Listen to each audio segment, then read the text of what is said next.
ចោះបងប្អូនខំសំលុយរាប់ឆ្នាំទម្រាំតបានអា CRF ក្រហមឆ្អៅនេះមកជិះបង្អួតស្រីៗក្នុងភូមិជាតិក្រោយសូមមានម៉ូតូជិះបែបហ្នឹងទៀតចាំមើលណាគ្រាន់តែអញចេញទៅទលីដីហុយសពងពេញភូមិហ្មងអាណាខ្លាំងមកប្រណាំងជាមួយអញមកអញនឹងហោះកាត់វាលស្រែឲ្យមើល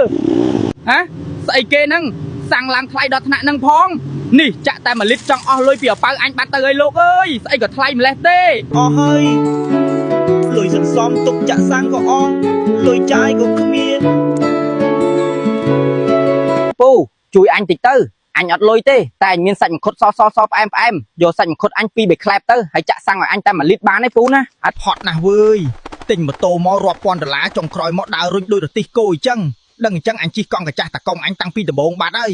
សម្រាប់ចុះអាសម្លាញ់កុំខឹងអញអីណាចាំសាំងចុះថ្លៃសល់1លីត្រ2000រៀលចាំអញមកដុបឲ្យដើរលេងវិញឥឡូវដេកក្នុងនឹងសិនទៅរឿន